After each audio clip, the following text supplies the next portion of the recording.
what I predicted is there was something that was wrong with this election.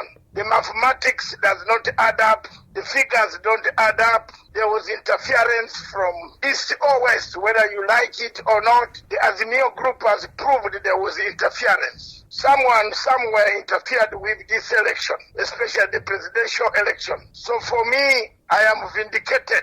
And I've been telling Kenyans that if I were a Kenyan, I would not allow Mr. Chebukati to handle my ballot if the court does not redeem this country from thuggery, from a criminal enterprise that grew up in the IEBC.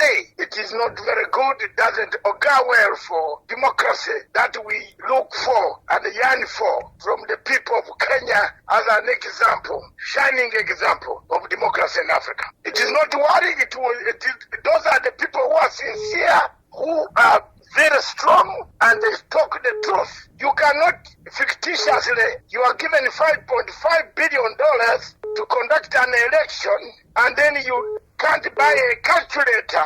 And I repeat, you can't buy a calculator. Sit down with your friends and calculate the mathematics and tell them, this is the figure that I have come to. What do we do as a commission? Where do we go from here? Do we announce these results, or do we just do what is supposed to be done to nullify the results ourselves and tell the country that this election, no winner came out? That is what Chebukati would have done to save his neck and to save his image and to save the image of IEBC.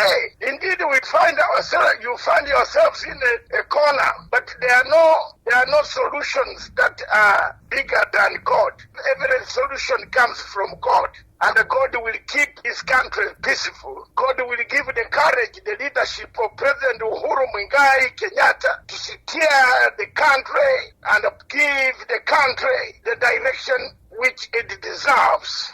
The courts of this country, Kenya, will from Monday steer this country and look at the evidence that has been put before them and decide on the best way forward. We need to heal the crisis that has bedeviled the courts and the IEBC, the electoral body, for many years. Kenyans woke up and went to polls. They voted overwhelmingly for the candidate they wanted, but the IEBC messed them up. So, east or west, we have to clean this mess. And that mess must be cleaned by us, not by anybody else. It must be cleaned by Kenyans.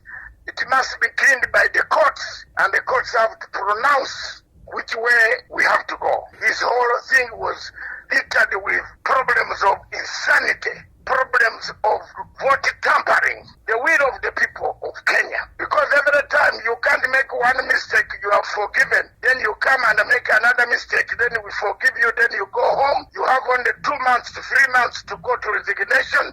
Once bitten, twice shy. I don't think the court should leave Mr. Chebukati to walk free and enjoy his money, or go somewhere in exile and enjoy his money. The court should find Mr. Chebukati guilty and give the direction and make him punishable for all the crimes, for the money that is lost.